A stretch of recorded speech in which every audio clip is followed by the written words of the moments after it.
Assalamu alaikum. This is Rabia Rashid and you're watching Rabia Rashid Lectures. अब जी एक दिन रह गया सिर्फ दरमियान में, दो भी नहीं कहूँगी ताकि ज़रा अटेंटिव रहें हम। आपने क्या करना है कि पेपर से पहले पहले कुछ चीज़ें, कुछ टिप्स बता देती हूँ। एक तो अपनी पेन किलर साथ लाजमी टैबलेट रखनी है, एक दिन में 2 रखनी है क्योंकि 2 पेपर्स हैं। तो कुछ लोगों का सर दर्द शुरू हो जाता है ऑब्जेक्टिव्स दे करने के साथ ही। जैसे ही ऑब्जेक्टिव्स करके हटते हैं ना, तो क्योंकि वो बड़ा प्रेशर लिया होता है दिमाग पे, तो उसी वक्त जैसे ही वक्त ख़त्म होता है तो सर दर्द शुरू हो जाता है। उस टाइम फ़ौरन जब कर लो ऑब्जेक्टिव्स, आधे घंटे के बाद 20 मिनट के बाद आपने एक पेन किलर खा लेनी है, कोई चॉकलेट वगैरह साथ रखना। शुगर भी लो हो जाती है टेंशन से।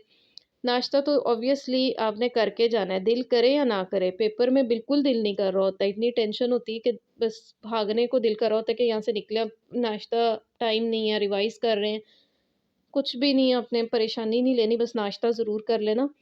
क्योंकि कई दफ़ा ऐसे होता है लोग फेंट हो जाते हैं पेपर करते-करते, तो तबीयत ख़राब हो जाती है। और आधा घंटा पहले मस्ट है पहुँचना है। आधा घंटा पहले जाने का ना फ़ायदा ये होता है, हमेशा ऐसे ही होता है कि आपको आंसर शीट ना वो पहले दे देते हैं। 10-15 मिनट पहले मिल जाती है आंसर शीट, और कभी-कभी ज़्यादा जल्दी भी दे देते हैं। तो आपने मार्जिन्स ड्रॉ कर लेने हैं। मार्जिन से एक बड़ी अच्छी-सी नीटनेस आ जाती है। और ऐसे भी होता है कि अगर आपके पास आपको ये है ना कि मैंने लेंथी पेज कैसे बनाना है, तो उसको मार्जिन से ही वो ज़रा ना अलाइनमेंट हो जाती है पेपर्स की। वैसे तो आपने बहुत ज़्यादा मार्जिन नहीं मतलब छोड़ना, आपने मतलब जो लाइन लगी हुई है उसी के ऊपर आपने करना है। लेकिन फिर भी एक थोड़ा-सा फ़ायदा हो जाता है मार्जिन्स ड्रॉ करने से कि पेपर जो है ना खूबसूरत भी बन जाता है, और फिर ये भी होता है कि आपने एक स्पेस क्रिएट कर लेते हो छोटी, मतलब मेन पेज से ज़रा छोटी कर लेते हो, तो उससे ये होता है कि आपके आंसर की लेंथ चली जाती है, ज़रा लंबी हो जाती है। ये उन लोगों के लिए जिनके पास अल्फाज़ों की कमी होती है शुरू के कुछ दिनों में अल्फाज कम होते हैं, तो समझ नहीं आ रहा होता कि बात को किस तरह लंबा करें, फैलाएँ कैसे? वही 2-4 बातें आती हैं। तो जिनकी सेकंड, थर्ड अटेम्प्ट होती है, फिर उनको तो बहुत बातें आती हैं ना, उनके लिए तो बस टाइम मैनेज करने का इश्यू होता है। एक तो ये चीज़ थी, बल्कि ये 2 चीज़ें होंगी, 2 बातें कर ली हैं मैंने। तीसरी बात क्या थी कि अपने ना बिल्कुल टेंशन उसको ना मिनिमाइज़ रखना है आपने। जितना भी मतलब जितना ज़्यादा प्रेशर लोगे ना, उतना आप पेपर ख़राब करने के चांसेस ज़्यादा हैं। और ना होता क्या है हम इंसानों के साथ कि जब हम किसी चीज़ को ना हाइपर होके लेते हैं ना कि जी बहुत कोई दुनिया जहाँ से मासा हुआ कोई पेपर है, और इसमें कोई बहुत ही एक्स्ट्रा किस्म की हमें इंटेलिजेंस की ज़रूरत है, या हमने कोई इसमें मार्के मारने हैं, तो हम अपनी कॉमन सेंस को साइड पे कर देते हैं। जबकि ये पेपर उसका ज़्यादा अच्छा होता है जिसकी कॉमन सेंस ज़्यादा अच्छी होती है। कॉमन सेंस में ये चीज़ें आ जाएँगी कि अगर आपको ना देखो 4 हेडिंग्स भी आती हैं ना, आपको आंसर आना चाहिए। 4 बातें भी पता है ना किसी आंसर की, तो आपने वो क्वेश्चन छोड़ने वाला नहीं, वो कर सकते हो आप। और मज़ीद ये कि कॉमन सेंस का तकाज़ा ये होता है कि आपने जो क्वेश्चन पूछा गया उसका आंसर देना है, आपने कहानियाँ इधर-उधर की नहीं डालनी। फिर पैनिक भी नहीं होना। ये नहीं करना कि एक क्वेश्चन को बहुत ज़्यादा टाइम दे दिया है और उसके बाद अगले क्वेश्चंस के लिए टाइम शॉर्ट है। आप ऐसा करो कि पहले पेजेस काउंट कर लो, यानी जितनी आपने मॉक्स वगैरह दिए हुए हैं या घर में प्रैक्टिस की हुई है ना, तो इतना तो आपको अंदाज़ा है ना कि आपका एक आंसर कितने पेजेस पे जाता है। तो पेजेस काउंट कर लो। उस पे नंबरिंग लगी होती है पेजेस के ऊपर ना, तो आपने क्या करना है कि आंखें बंद करके 7-8 पेजेस तक पहला लेके जाओ। उसको अगर आप 12 सफ़ों पे ले गए ना, या समझो 14 सफ़ों पे आप ले गए और आपकी आदत नहीं थी, बस ये था कि आपको आज आता था, तो आप एक्साइटेड ज़्यादा हो गए, तो उसमें लाज़मी बात है कि आपने अपना टाइम ख़राब कर लिया। फिर पहले को तो आपने इतना टाइम दे दिया, लास्ट के लिए आपके पास फिर मसला होना शुरू हो जाएगा। अगर आपका पहले रूटीन में 8 सफ़ों पे जाता है ना, तो अभी भी इस पे पहला क्वेश्चन 8 सफ़ों पे ही लेके जाओ। मैं ये नहीं कह रही कि बहुत अच्छा आता है तो जानबूझ के फिर कम करो, बहुत अच्छा आता है तो बहुत अच्छा ही करो उसको। लेकिन फिर टाइम को साथ-साथ देखते रहो, मैनेज करो टाइम को। और इसके अलावा क्या चीज़ है? पानी की बॉटल साथ रखना, वहाँ उठ के वैसे ही मतलब आपको उलझन भी होगी उठ के जाने के लिए, और कई दफ़ा यानी वो अगर ना इजाज़त दें तो फिर आप परेशान भी होगे, और पानी कई दफ़ा अवेलेबल भी नहीं होता, कई सेंटर्स में नहीं होता। ठीक है, रेयरली किसी सेंटर में पानी अवेलेबल होता है। अपनी बॉटल साथ लेके जाना, इसकी भी ज़रूरत पड़ती है आपको। वो थोड़ी देर बाद आप जो है ना ज़रा अपने आप को काम कर सकते हो, पानी पियोगे ना तो ज़रा पुरसुकून हो जाता है इंसान। थोड़ा सा हाथों को अगर रेस्ट देना चाहते हो तो दे लेना, और वैसे तो एक फ़्लो में चलता रहे तो ठीक ही है काम। और एक और टिप है कि क्वेश्चंस की ना पहले रफ आउटलाइन पेंसिल से लास्ट पेज पे बना लिया करो, यानी लास्ट पेज को 3-4 हिस्सों में डिवाइड कर दो, और जल्दी जल्दी छोटी छोटी 10-15 हेडिंग्स बना के देख लो कि यही है ना इसमें आ रहा है।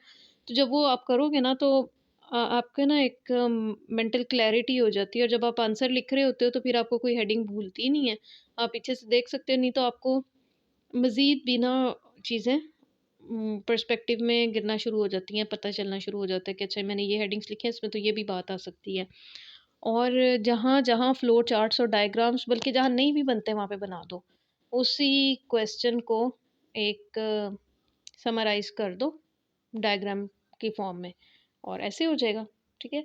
एस्से के अलावा कह रही हूँ, बाकी पेपर्स में एस्से प्रेसी को छोड़ के, या जहाँ पे नहीं है जनरल साइंस और एबिलिटी में तो आ जाएगा, मैथ्स के अलावा जो भी पोर्शंस हैं वहाँ पे करो, बनता है। हर चीज़ की डायग्राम बन सकती है, यानी जैसे आप माइंड मैपिंग करते हो ना मुख्तलिफ चीज़ों की, वैसे कर लेना। जहाँ पे मैप्स बनते हैं तो टिका के मैप्स देने हैं, ना भी मैप अच्छा बनाना आता हो तो उस जैसी जो है ना टेढ़ी मेढ़ी शक्लें ज़रूर बना के आ जाना। तो बस यही चीज़ें थी मेरा ख्याल है। और फिर वही बात कि ओवर एक्साइटेड नहीं होना, जितना नॉर्मल रहोगे। सेकंड और थर्ड अटेम्प्ट वालों को एक ये भी एज होती है कि वो माहौल से वाकिफ़ होते हैं, जाके सेंटर भी अक्सर सेम ही होता है, देखा होता है। अगर मतलब पब्लिक सर्विस कमीशन की या तो इमारत होगी या कोई कॉलेज होगा, और वही जगह होती हैं, दिए होते हैं पेपर्स, देखा होता है सारा, तो वो रिलैक्स होते हैं, उनको इतनी टेंशन नहीं होती। फर्स्ट वाले जो है ना बेचारे, वो हर चीज़ के ही प्रेशर में आए होते हैं।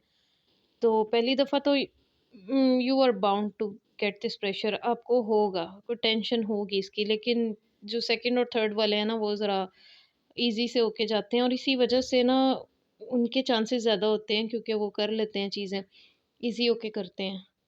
और मतलब वही बात, कॉन्फिडेंस होना चाहिए आपके अंदर। मज़ीद मज़ीद तो मेरा ख़्याल है कोई बात नहीं है।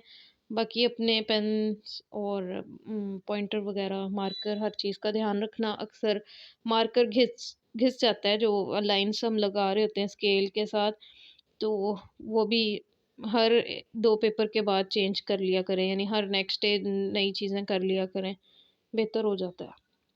और तो इसके अलावा मेरे पास कहने को कुछ नहीं है, क्योंकि मैं भी आपका जो है ना प्रेशर फ़ील कर रही हूँ कि पेपर आ गए बस, बस। लेकिन वही बात, कुछ नहीं होगा, देखते रहें अब इंशाल्लाह। ये पेपर तो पहला स्टेप है ना, आगे भी बहुत सारी कठिन मंजिलें हैं, तो इसको सब्र से, हिम्मत से, हौसले से देना है आपने जाके। और होती है टेंशन, बाकी जो मर्ज़ी ड्रेस पहन के जाएं, जो मर्ज़ी तैयारी करके जाएं, कोई नहीं देख रहा होता आपको। इसलिए मैंने कुछ लोगों को देखा है, वो फुल अपना फैशन करके आए होते हैं, तो वो ठीक है, जिसका दिल करता है जैसे चाहे जाए, लेकिन उधर कोई नहीं आपको देख रहा। वही बात कहूँगी कि एफपीएससी ने कोई वहाँ पे आपके लिए कैमरे नहीं लगाए हुए, कोई नहीं ऑब्जर्व कर रहा कि आप कहाँ से कैसे आ रहे हो। तो इजी रह के आपने पेपर देना है, तो जितना कंफर्टेबल होके जाएंगे अपने आप को ज़हनी तौर पे, ये ना होना कि कुछ लोग अपनी बेस के बारे में ही परेशान रहते हैं, सही लगी है कि नहीं, तो वो चीज़ छोड़ दें। बस अपना जो है ना साफ़ सुथरे होके, तो इजी और कंफर्टेबल हुलिये में जाएं, और पेपर जो है वो इजी होके, रिलैक्स होके देना है आपने। और ऐसे अक्सर होता है कि जिस पेपर को करके आपको लगता है ना कि आपने अच्छा नहीं किया, या you are bound to fail this one, वही पेपर होता है जो आप कर भी जाते हो क्लियर। तो इसलिए वापस आके उसकी टेंशन भी नहीं लेनी, और उसको प्लीज़ खोल के ना देखना। उसको खोल के देखोगे तो अगला पेपर भी वैसे ही बड़ा शॉर्ट सा टाइम होता है, अगले दिन तक नींद भी पूरी करनी है, आपने थोड़ा-सा रेस्ट भी करना है, अपने हाथों को भी ज़रा आराम सुकून देना है, दिमाग को भी देना है और फिर आपने रिवाइज़ भी करना है अगले पेपर का, तो फिर तो मसला होता है। पिछला भी देखते रहोगे, अगला भी रिवाइज़ करना है तो दिमाग का दही बन जाता है। इसलिए हाँ, इससे तो मुझे बल्कि याद आया कि मैंने सबसे इम्पोर्टेंट टिप तो आपको दी नहीं। वो ये थी कि जनाब आपको अब रट्टे नहीं लगाने रिवाइज़ करते हुए, ये नहीं सोचना कि मैंने पता नहीं क्या छोड़ दिया, क्या नहीं किया, हर चीज़ को रिवाइज़ नहीं, आपने क्या करना है अपनी कोर्स आउटलाइन पे एक नज़र दौड़ानी है कि आपको ये सारी आती है। आप आती का मतलब ये है कि कॉन्सेप्ट्स क्लियर हैं, जिस चीज़ के कॉन्सेप्ट्स नहीं क्लियर ना अभी चैट जीपीटी खोल के उस चीज़ को देख लो। अभी आपके पास 1 दिन अगले 2 दिन तक जितने घंटे हैं ना आपकी सारी कोर्स आउटलाइन्स एक दफ़ा गो थ्रू हो जाओ उन चीज़ों से जो नहीं आती। आपको बात करनी आनी चाहिए, सिर्फ़ इतना मैं कह रही हूँ। आपने जो अच्छे-अच्छे सेंटेंसेस और कोटेशंस और फैक्ट्स और फिगर्स जो चीज़ें नहीं याद हो रही ना, इन 2 दिनों में अब उसको ऊपर दिमाग नहीं खपाना। आपने सिर्फ़ अपनी पर्सपेक्टिव अपना क्लियर कर लो कि मुझे ये टॉपिक क्लियर है कि नहीं, मैं एक्सप्लेन कर सकता हूँ इसको पेपर में कि नहीं। अगर एक्सप्लेन कर सकते हो ना तो बातें खुद ब खुद ज़हन में आती हैं और अगर नहीं एक्सप्लेन कर सकते तो फिर प्रॉब्लम होगी। फिर जो रट्टा होता है ना वो दिमाग पे बोझ बन जाता है। उस वक़्त आपको 2 हेडिंग्स याद आ रही होती हैं लेकिन ये नहीं याद आ रहा होता कि इसमें लिखना क्या है। So be very clear about your topics और वही टॉपिक चूज़ करना है, ये ना कहना कि मुझे इसकी मतलब हेडिंग्स आती हैं या मुझे इसको मैंने रिवाइज़ किया था मैं यही चुन लूँ। अब वही टॉपिक उठाना है, इवन ऐसे में भी वो टॉपिक उठाना है जो आप इंटरेस्टिंग था बात कर सकते हो, उसके ऊपर कुछ लिख सकते हो। ये ना हो ना कि रिवाइज़ तो किया था कुछ, लेकिन 4 लाइनों के बाद वो रिवाइज़ किया हुआ समझ ही नहीं आ रही कि अब उसको रुख क्या देना है, उसको कंक्लूड कैसे करना है, उसकी क्रिटिकल एनालिसिस कैसे करनी है। So these were some tips. I hope कि आपका पेपर बहुत अच्छा हो, बहुत मेरी दुआएँ हैं, ख़ास तौर पे जो स्टूडेंट्स मेरे रहे हैं, मुझे उनका तो इंशाल्लाह पूरा यकीन है ना कि वो 12 पेपर दे के ही आएँगे। कुछ लोग ऐसे भी होते हैं कि वो उठ के आ जाते हैं, लेकिन कुछ लोग बहुत डेडिकेटेड होते हैं। तो मेरी बहुत दुआएँ हैं उन लोगों के लिए और कंसिस्टेंट रहें, 4 के 4 सवाल लाज़मी करने हैं। ये नहीं हो सकता कि आप 3 सवाल करो और फिर आप उम्मीद रखो कि आपका पेपर क्लियर हो जाएगा और इसी तरह पेपर सारे देने हैं, एक भी पेपर छूट गया नहीं पास होता। So be very clear about your goals and time management and consistency. सारा अच्छे-अच्छे वर्ड्स जो है ना, तो जितनी भी अच्छी-अच्छी वोकैबुलरी है वो सारी मैं यहाँ पे लगा देती हूँ। इन शॉर्ट कि आपने ना तो ज़्यादा परेशान होना है, पैनिक नहीं करना और ना ही ज़्यादा ओवर एक्साइटेड होना है। नॉर्मल होके बिल्कुल रिलैक्स होके अपने आप को ठंडा रख के तो कॉमन सेंस के साथ ये पेपर करना है। अस्सलाम वालेकुम।